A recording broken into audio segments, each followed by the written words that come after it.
Hi, YouTube. It has arrived. The new holiday 2022 Phasmophobia update called Tempest. Now, they are doing some weather reworks, ghost adjustments, and a little bit more settings.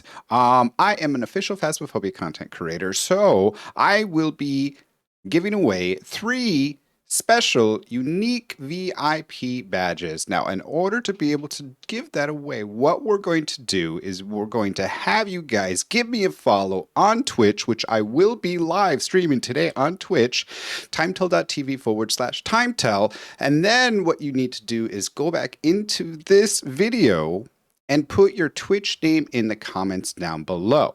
On next week, I will be announcing the three new winners to get that official VIP badge. Now, it's really exciting. It's really unique. And it's fun. It's absolutely fun. So let's go ahead and get into the patch notes here. The holiday 2022. So welcome back. We've got an update for you. With all of the recent paranormal interfaces, the weather around certain locations can become more hazardous and intense. Wait, really? Really? Okay. Ghosts have been haunting locations longer and longer each night. For some disappearing, with some disappearing just before the sun comes up, you'll be brave with these new conditions. Okay. With this update comes a host of small features, improvements, and options. Additionally, there will also be another large update in the near future, the 8.01, and more features and surprises. Okay. Holiday 22. Now until early January, you can take a part of the Phasmophobia 2022 Christmas event. Earn yourself a unique holiday trophy for your collection, as well as an exclusive holiday 22 ID card and badge. Find out more and click the holiday sticker in the main menu. Okay. Custom difficulties. With the addition of custom difficulties, we've seen so many exciting, unique, and challenges games being created. But we'd like to redirect that to purpose and custom games. There will be several reasons why. We like custom difficulties to be primarily used for fun and interesting games with unique twists, similar to other games with custom games modes without any worry of how much you're getting out of it. It's very difficult to balance each option reward to have the corresponding and fair rewards multiplier. Interesting. Because of this, it is incredibly quick to create games that are potentially much easier and faster with their default difficulty counterparts, but give some of the more rewards, which makes it default mode redundant. Okay. With our analytics and player data, we can say that these large majority of players play intermediate and professional. So we really. So a large handful of players still actually play intermediate and professional levels. Interesting. Having a set reward per custom options make them very fragile and limit to what we can change as default difficulties for any future difficulties we like to add to the game. Lastly, with large upcoming changes with progression 2.0, interesting. There's we'd like experience and money to be gained fairly and every player and try to avoid each cheesy reward tactical if we can. Okay. Because of these reasons, we're making the following changes to custom rewards. Interesting. Custom difficulties will have an 80% reduction applied to the reward multiplier. Really? Interesting. We know this is a huge change, but this should separate custom games into the challenge and fun modes and keep the default difficulties as the main route of character progression. In the second part of this major update, coming soon, TM, okay, we'll be adding some special for those wanting regular hard challenges, then nightmare and something super special. Notes. Current and future changes like the Apocalypse Challenge will still be accessible in custom games and still grant trophies for your collection. Okay, so if you have not gotten your apocalypse challenge, you still have the capability of getting those trophies. That's actually really nice. A lot of people have asked me, can we still get those trophies? Investigation bonus. The compensate for the above challenges, we're adding some additional rewards for players will be the default difficulties, which will reward some players who have the sharpest eye for ghost identification. We'll also be changing the awards for secondary objectives. To encourage players are completing the primary objectives each game instead of ignoring it. Adding payment page to the journal. Oh, payment page to the journal? Wow.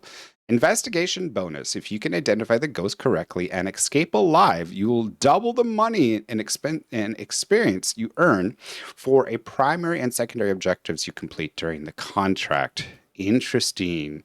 Perfect investigation bonus. If you manage to complete the above, but additionally collect the bone and fill your journal with 3-star photos, you gain an additional sum of money and experience on top of the investigation bonus. So they're really, really making sure that you get everything, including the bone, and you try and get all of those 3-star photos and fill up those journals. Nice. Secondary objectives have their rewards reduced to make the way of the investigation bonuses. Interesting.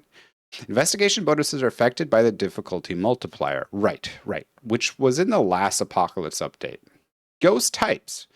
With every type, we would like to look into which ghosts need some lovin'. Okay. Interesting. We found that some ghosts need some buffs and some needs changes to help with other lower evidence runs. All ghosts. Okay. Hunting ghost model flicker now are synced across all players. Interesting. I didn't know they actually had that issue, which should also help hunt photo reliability. When hunting, ghosts now affect lights at the same range as equipment. If the same floor, Raiju 15, all other ghosts 10. Interesting. Wraith has been adjusted to match their journal description better. Wraith will never step in a salt pile. Really? Update journal weakness. Interesting. Obake have finally remembered how to shapeshift. During the hunt, Obakes have a 6.66 chance each time it flickers to shapeshift into a different ghost form. Then they will return back to their original form. This is guaranteed to happen at least once per hunt, so keep your eyes peeled. Interesting. This is going to be fun. This will be exciting right here. Revenants. The legendary Revenant has been left behind in the ranks of the new threatening ghosts. So, we're finally returning some formal glory to the speed beast and adjusting how the ghost hunts. Hopefully, placing them back into the planodium. Okay, instead of slowing down instantly after losing line of sight, revenants will keep their increased speed until reaching the last known position. Okay, so it'll stay fast until it reaches that position where it last saw you, and then will slow down. Their speed will then decrease gradually over 2.7 seconds instead of instantly. What? That's gonna kill us. That is, oh my goodness, that is so gonna kill us. Okay, Goryo. Goryo has a history of disobeying their roaming changes. We finally put an end to the over-exploring ghosts. Goryos can no longer change favorite rooms or roaming long distances. Okay. Hantu's secret ability visuals have been adjusted. Hantu Cold Breath will now play in any room during the hunts if the breaker is off. Hantu's Cold Breath visuals have been improved, so you'll actually be able to see the cold breath from the Hantu. Interesting. Which allows with these changes will help you identify the ghosts so much easier because they really are really cutting down on the unique way of each ghost, which is really freaking cool. The Yuri can no longer use its ability when there is no door in its current room. Interesting. New. Uni rendering pipeline has been updated to URP, spreading some of the load to the GPU usage, increasing CPU usage, and allowing us to access new features. I like it. I like it, which gives more load to the GPU than it does to the CPU. Okay. Fog has returned. Fog will now only be where it makes sense and has received visual overhaul. Locations will start at the same temperature as clear weather, 8 to -50. Okay. Sunrise weather has been added. Whoa, locations will start with a temperature between 10 and 18. Sunrise weather. Interesting. I wonder what the sunrise weather is actually going to be all about. Weather effects have been completely recreated from the ground up. Rain and snow have received large performance increase and improved visuals. Oh, new graphic options have been added. Skylight for enabling sun and moonlight in each location. What? Screen space ambient illusion. Oh, fog quality.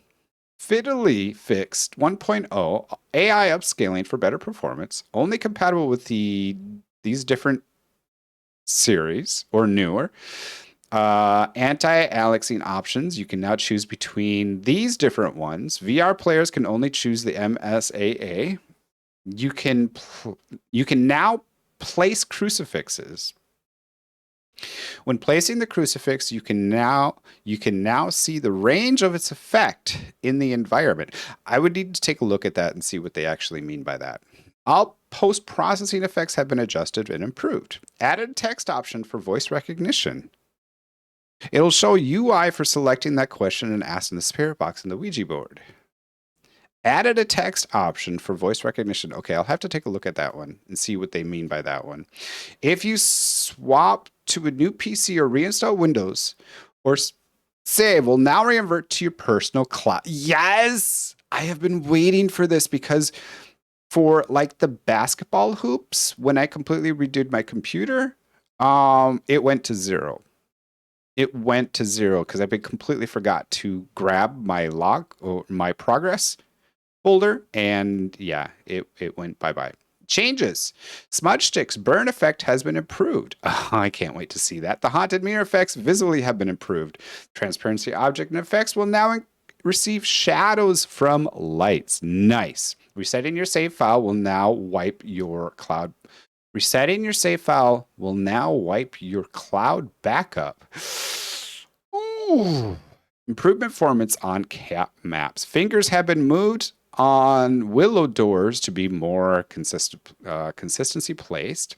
Radios are now interactable with the breaker off.